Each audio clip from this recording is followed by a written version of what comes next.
Shadnagar municipality Farooq Nagar 11th ward అభ్యర్థి వీరప్ప గారికి మద్దతుగా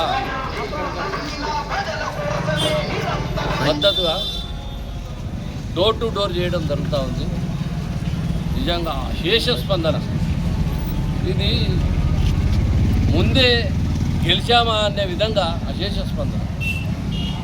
ప్రజలు ఓటర్సు నిజంగా కూడా గవర్నమెంట్ కాంగ్రెస్ ప్రభుత్వం ఉంది, మేము గెలిపించిన ప్రభుత్వం ఉంది, మున్సిపాలిటీ కూడా కాంగ్రెస్ ఇచ్చేస్తే మా పనులు బ్రహ్మాండంగా సాగుతాయి.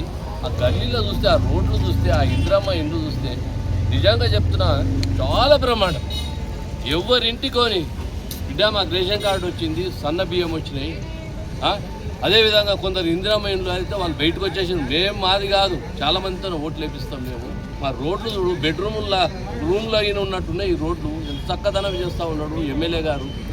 ప్రతి తాన ఇదే ఓటు వస్తూ ఉంది. నేను అనుకుంటున్నా 28 కూడా వచ్చేటట్టున్నాయి. మేమైతే గతంలో ఇంత ఎక్స్పెక్టేషన్ చేయలే. కానీ ఈ స్పందన చూసినాక ప్రభుత్వం ఉన్నది, వేరే పార్టీకి మనం ఓటేస్తే మురిగిపోతుంది, దాన్ని వేసినా కూడా వేస్ట్, వాడు పైసా తేలేడు, డెవలప్మెంట్ చేయలేడు అనేదే వాళ్ళ కాన్సెప్ట్. సామాన్యుని లోపలికి పోయింది ఈ కాన్సెప్ట్. కాబట్టి ఎవడు ఆపలేడిగా అందరూ కూడా బ్రహ్మాండం పడతా ఉన్నారు. కాబట్టి ఖచ్చితంగా ఈ 11వ వార్డు చూసినాము. ఇప్పుడు ఉదయం నుంచి 2 తిరిగినాము, 14 తిరిగినాము, 1 తిరిగినాము, అదేవిధంగా 13 తిరిగినాము. నిజంగా కూడా అన్నీ కూడా నిన్నటికి ఈ రోజుకి చాలా ఫరక్ వచ్చింది. నేను చెప్తున్నా వచ్చే 3 దినాల్లో మొత్తం జైనింగే. 15 ఇప్పుడు చూసినాం కదా, ఇంచుమించు 15 అయితే 15వ వార్డు అయితే మొత్తం ఇంచుమించు జైన్ అయిపోయింది.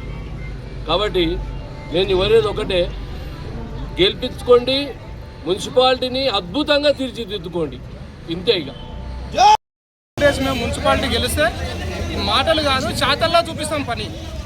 అందరూ అనుకుంటారు ఏం చేస్తాడో అని అనుకుంటారు, కానీ చేతల్లో పని చూపిస్తాం. ఇప్పటికీ ఇందిరమ్మ ఇండ్ల కింద 15-20 ఇండ్లు పెట్టించినాము. డబుల్ బెడ్రూమ్ కూడా కన్ఫర్మ్ చేసినాము. ఇంకా కొద్దిగా అక్కడక్కడ మిషన్ భగీరథ వాటర్ అంటారు, అవి కూడా కొద్దిగా ప్రాబ్లం ఉన్నాయి, అవి కూడా కంప్లీట్ చేస్తాం.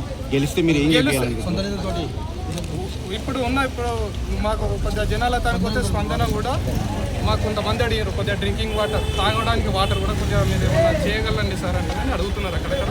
మేము మా సొంత పార్టీతో కానీ మా ఎమ్మెల్యేతో కానీ మాట్లాడి కానీ మా సొంత నిధులతో కొద్దిగా డ్రింకింగ్ వాటర్ కూడా చేస్తాం.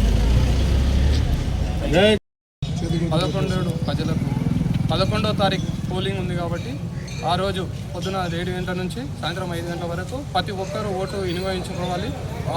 కాంగ్రెస్ గవర్నమెంట్ ఉంది కాబట్టి కాంగ్రెస్కు ఓటేసి అత్యధిక మెజార్టీతో గెలిపించగలరు. మా ఓటు వేసే ప్రజలకు ఓటర్స్ అందరికీ కూడా మా శిరస్సు ఉంచి నమస్కారం చేసి